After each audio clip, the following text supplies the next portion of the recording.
I don't know if you can hear this noise.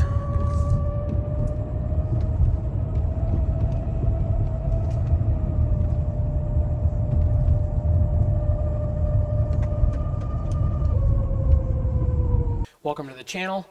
Today I've got the 2015 Jeep Cherokee up on the lift, and we're going to change out the center drive shaft. It's also called the propeller shaft. It's basically a very long CV axle that goes down the center of the Jeep and makes the rear wheels turn. It's a drive shaft, but it has two carrier bearings, or center line bearings, depending upon where you look at for the definition. And these two bearings have worn out on this Jeep with about 160,000 miles. So I've decided it's time to replace the drive shaft because you cannot get new carrier bearings. Correct that. You can get carrier bearings if you're willing to take the chance of buying them from some sketchy websites.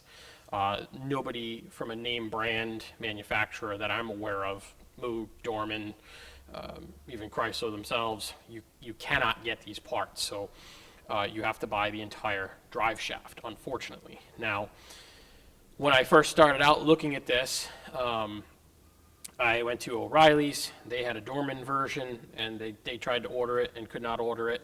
And I ended up going to Rock Auto, and they had a Cardone version, and I'll put the link to that in the description that I was able to order. And that was around, I want to say, $480 shipped to my door. If your alternative is to either go to the dealer or go through a Chrysler parts website like East Coast Moparts, there's a couple of other ones out there, and the factory drive shaft from them was $912 plus tax and shipping, so well over $1,000 just for the drive shaft. Now, there's a couple of other additional parts that you may need when you're doing this job. The first part is the bolts that go into the rear drive unit. There's 6 of them. They come in a 2-pack. Those are about $40 a piece, and you need 3 of them. So 6 bolts. They come into, I'll show you when we get into the job. Those are T45 bolts, so you'll also want to have a T45 socket kicking around too. And then there's a C-clip up on the power takeoff unit, or the PTU, that they recommend it be replaced. I did order it. Unfortunately, it seems to be on back order, so we're going to start this job. I'm going to see what it looks like, and if it looks okay, then I'm going to put the new shaft in and call it good. If it looks like it needs to be replaced, I will see if I can find one locally and go from there. So this is not a hard job if you have a lift. If you're trying to do this on the ground, I wouldn't want to do it on the ground. The other piece that I wanted to replace, but again, I couldn't get it. It's on back order with no ETA. There's a heat shield underneath there on one of the bearings, and the shield itself is in okay shape, but a couple of the rivets have failed because it corroded. So we're going to have to patch that up and get it kind of clipped back to the underside of the Jeep while we're under there. So let's jump in and take a look. So up here, we're going to start in the back, and these bolts here, you can see I already removed one of them. They are a T45 socket, so I picked up this from O'Reilly's. I think it was like $7. Shockingly, I didn't have one, and we're going to pull this out here. Like I said, I already started pulling one of them out, so they're not in there very tight.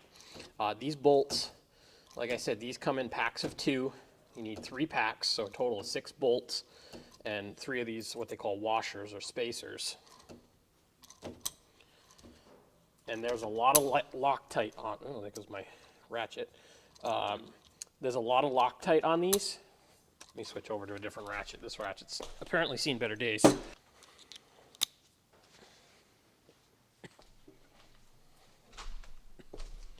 So like I said, there's a lot of Loctite on these. So they're not in there terribly hard, but there is a little resistance on them until you get them started. So these bolts are single use, according to Chrysler.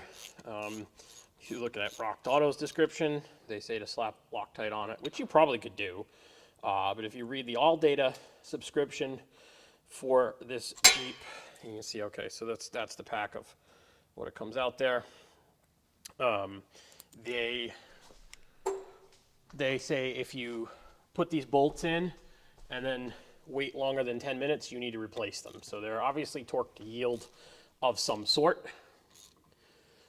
So I'm gonna pull most of these out here. I might just leave one in just to keep the drive shaft from dangling. You do not want to, the book says you want to have 2 people for this job, and you probably do.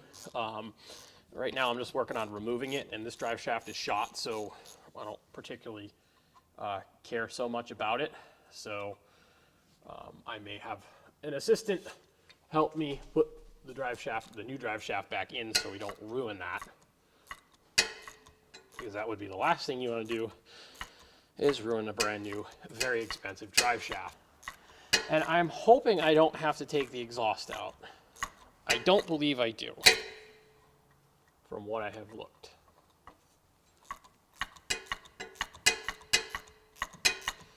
I think there's one more above. And all right, so I got 2 more bolts to go. Each end of this drive shaft is basically like a CV axle, and they get wear in it too. I'll show you the front. The front joint has wear in it, so it is definitely ready to be replaced. That is for sure. Again, you can get rebuild kits for these, but not from reputable sources. And really the only tools you need for this job are a T45 socket and a 10mm socket. Maybe a pry bar. So pretty minimal on the tools for this. I got the last bolt up top coming out.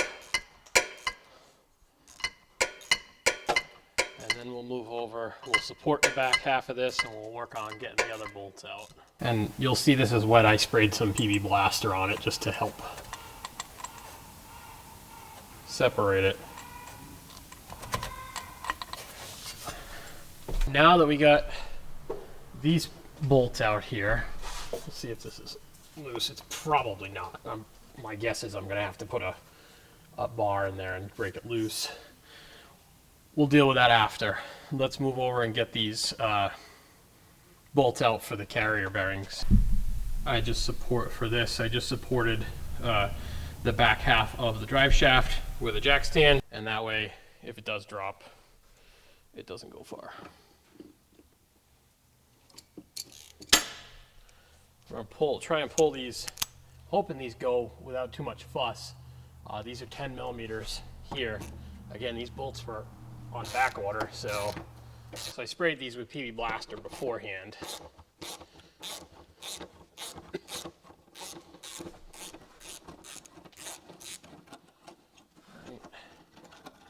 There's that. Put these in our tray over here. That side's done. All right, let's get this side out here.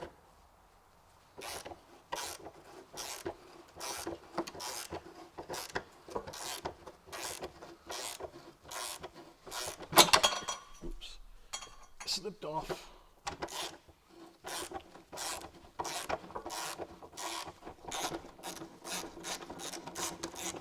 And this is the heat shield I was talking about earlier. All right.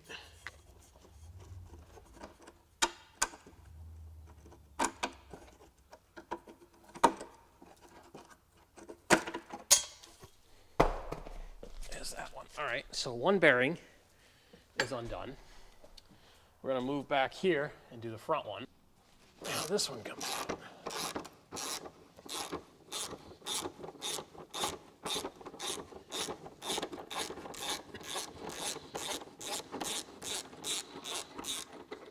This one bolt. Let's see if I can get up there on this one.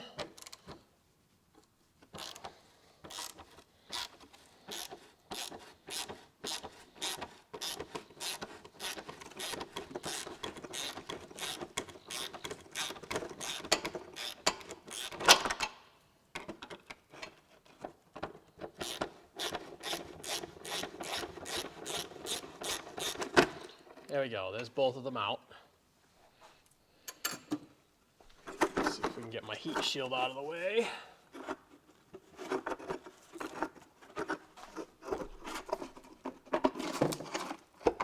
That side.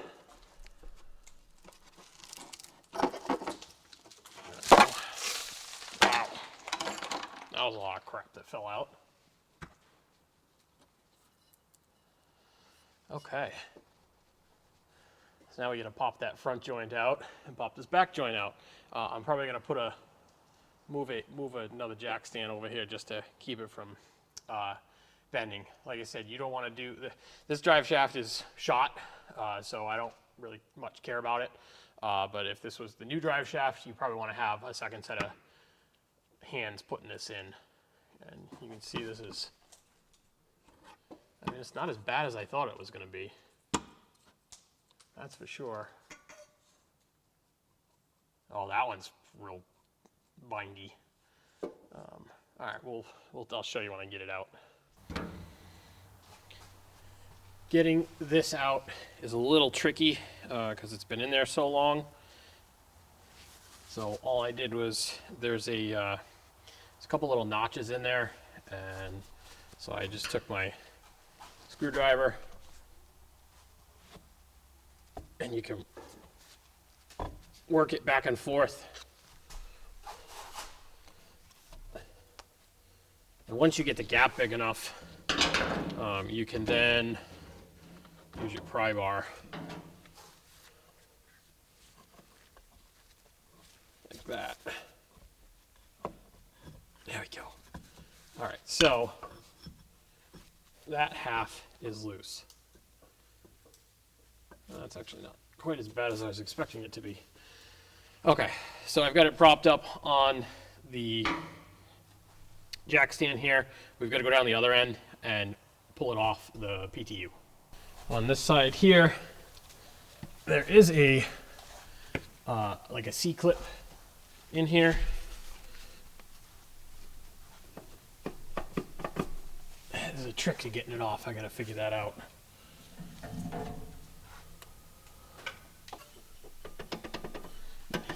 You can hear the play in there.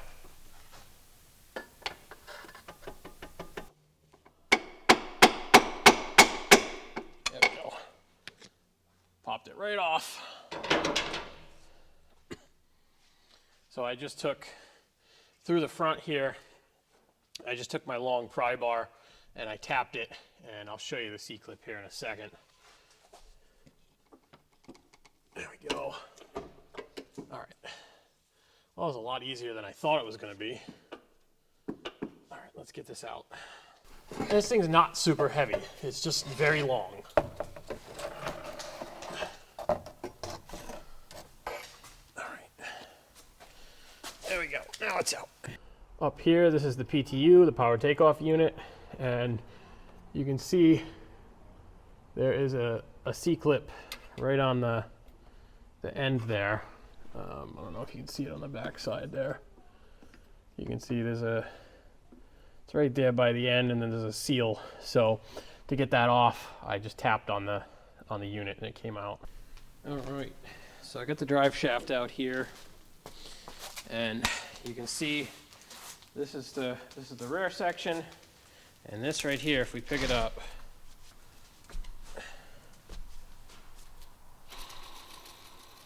you can hear how noisy that is.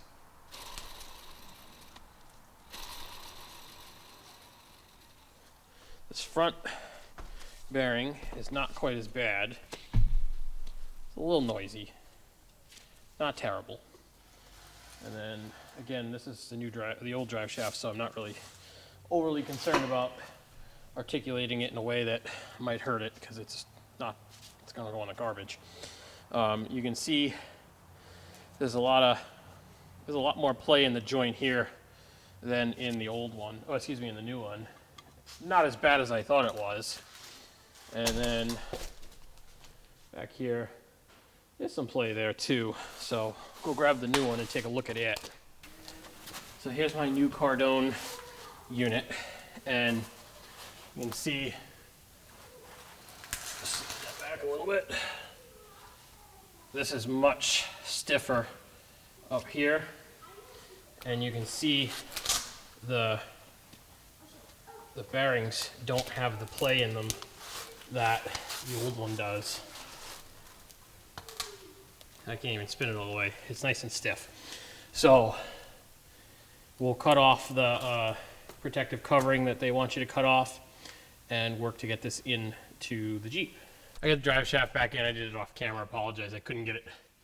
Couldn't muscle it and have the camera at the same time. So right now it's supported by the exhaust and my jack stand there. What we're gonna do, so I cleaned the splines coming off of the PTU, and I just put a little bit of grease on there, slip right over. Now what we're gonna do, this is where the truck really, or the Jeep should really be in neutral, because the bolts don't exactly line up with the rear axle, the rear power unit, or the rear takeoff unit, whatever you want, whatever Chrysler calls it. So we'll have to kind of rotate that a little bit. Not a big deal. I can put the, I can probably jack the back end up with another jack stand and get that lined up. But for now, what we're going to work on is I'm going to get the heat shield and the carrier bolts back into play. So I believe this heat shield goes on. Let's see, where's the, oh yeah, this side was the side that had some issues. So we're gonna slide this back up in here, like so. There we go. And then like that. One under there like so. And we'll at least get one bolt back in. So I am going to put a little bit of never sees on the bolts just because they're under here and things do get a little crusty.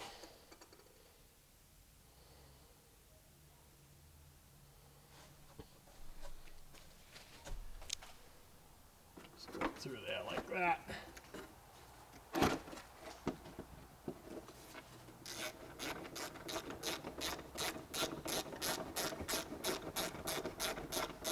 This one started. Now there are protective covers, boots on this drive shaft we'll have to take off before we finish up here. And then this guy should go like that. Where did that bracket go? It should go like that. Oh, okay, I think I see how the bracket went now. Bracket's a little different on the other end.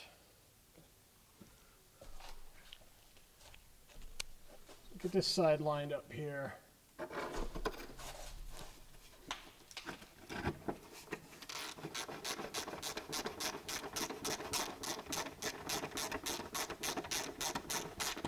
That's into place. All right, now we've got to do this end here. Don't want that screwdriver getting into trouble.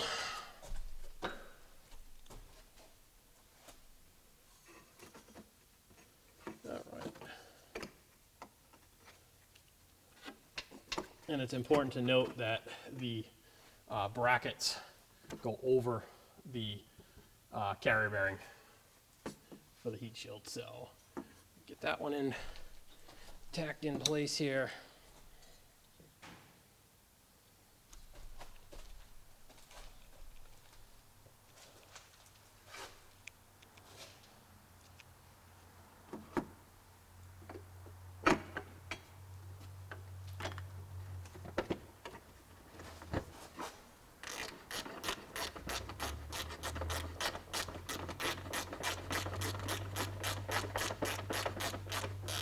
Okay, that side's tacked in, and we'll have to figure out that bracket there.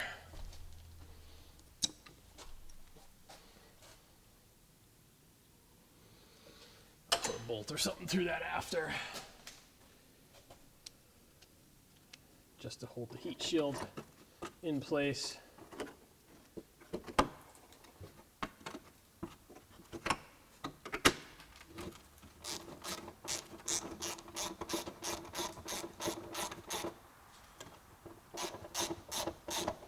All right. So the gist of it is that this drive shaft is in place except for the back. So we're gonna have to rotate the axle there a little bit to get the bolts to line up. And that's my fault. I should have left the Jeep in neutral, but didn't really feel comfortable doing so while it was on the lift. So here we are. But drive shaft is in. We've got to cut these zip ties here and pop those protective shipping covers off. And then I've got to get this bolted up and everything torqued down. And that's how we change the drive shaft. Not a terribly hard job, especially on a lift. I took a little bit of pressure off the rear wheels, and I can now turn the pinion flange here, and we'll work on getting this lined up so that the bolts fit in.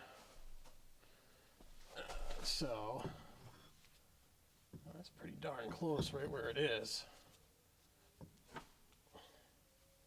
Let's see if I can get a bolt in there. Put this up a little bit just so it takes the tension off the joints. Having one of these is very helpful. All right, let's take a look. These are the factory bolts. So you can see they come in pairs of 2, and they get this washer, what they call a washer between the 2 of them. I will need to go look up the torque specs for them. I'm just trying to align them at the moment. There's 3 pairs, basically 6 bolts. This green goop they put on it, it's not Loctite, but it's like, I don't know, it's like silicone or something. It makes it very difficult to get in.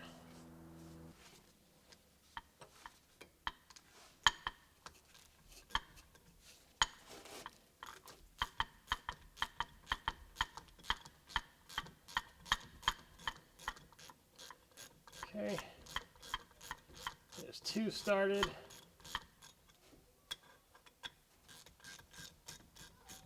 All right, I'm just gonna get them started for now, and then I'll get this out of the way. 1 started. All right, I think we can get this jack stand out of the way here.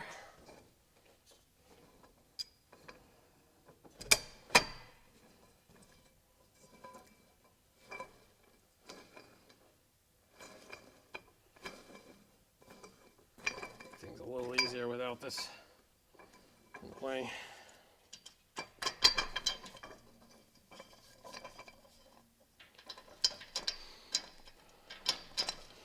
There we go.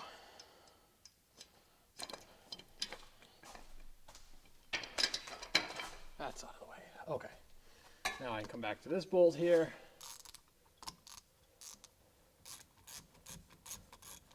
And again, I'm not snugging these all the way down to get them all the way in. And I gotta go look up what the torque spec is. And we'll torque everything. I'm just starting them so that it captures the drive shaft. So let me get the top 2 in, and then we'll look up the torque specs. I've still got to cut the protective boots off here let's see. So it says 2. There we go. So they want you to cut this zip tie and pull this boot off because it's a shipping boot, and then we've got to fix this. I'll figure that out and tighten everything down, and then hopefully it should be good to go. All right, we're going to torque these carrier bearing bolts down. They need to be torqued to 17 foot-pounds, which is roughly 207 inch-pounds. They're 10 millimeter bolts. So we're going to torque these down.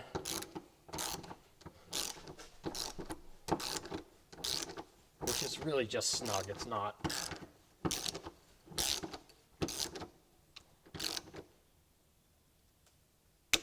Okay, there's that one.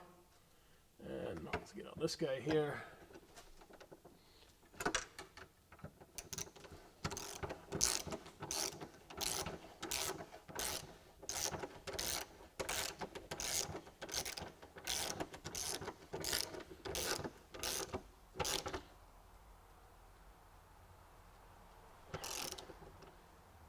There's that one. All right, now we've got to move and do the same thing with this forward one here. both the same torque spec.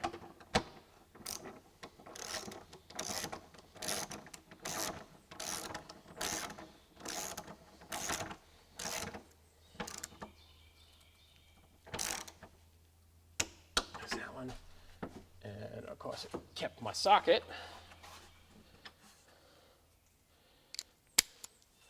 And last one here, we'll cut these zip ties off the protective covering, and then I'll move to the pinion in the back.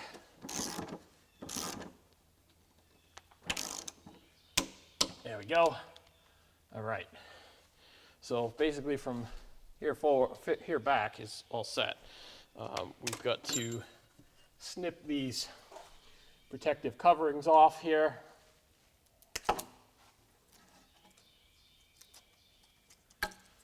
There's one zip tie.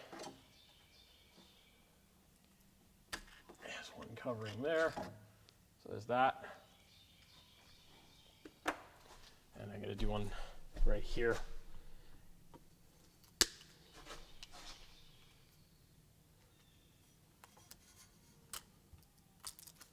All right.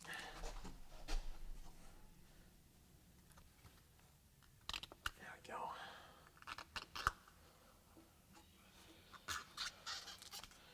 There's that one. So now we've just got to move to the back here and torque these T45s down. So for these T45 bolts on the pinion, they need to be torqued down to 15 foot-pounds or 180 inch-pounds. Before I go ahead and torque them, I'm going to go and just finish snugging them down because they haven't, they're just kind of hanging on there for the moment. And there is no specific, excuse me, like pattern to go from looking at the all data. They don't reference that. I think I am going to just kind of work in a little bit of a pattern just to pull it down equally.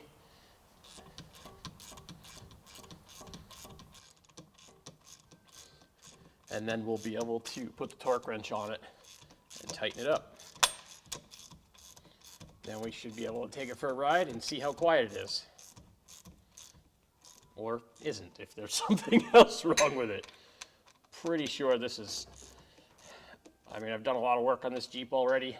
The rear wheel bearings, I'm surprised they even had any movement in them. They were so tight. And the rear carrier bearing here was very noisy, so everything needed to be replaced. It's got 160,000 miles on it, and it's well past, some of the stuff was well past due. All right, that's down the bottom. All right, that's at the bottom. All right, I'm gonna finish the other two and then we'll come back and torque them. I'm gonna go after the very top one first, since I already have all my really long extensions here, and you could put the Jeep in neutral and turn it. I just don't feel like climbing up there, so I am going to use my long extensions, and it is 180 inch-pounds or 15 foot-pounds.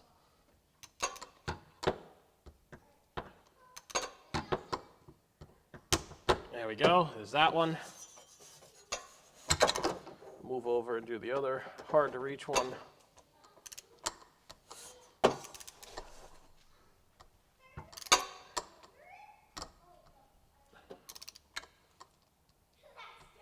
Okay, there's that one.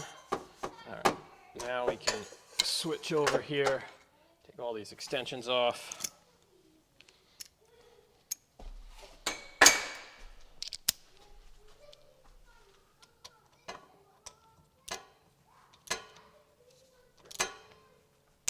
There's that one.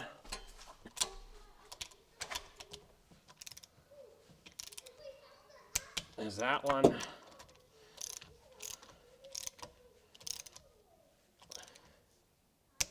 And one more.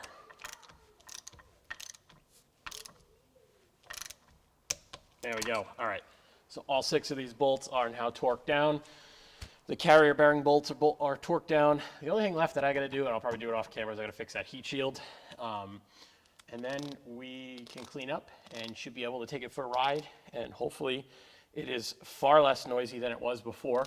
It definitely should be, and we can call that job complete. There's still a handful of things on this Jeep that I have to do. I'm going to probably do the lower control arms in the back here because they're pretty crusty looking and the bushings are pretty gross looking. There's a subtle oil leak up front that I've got to address, maybe.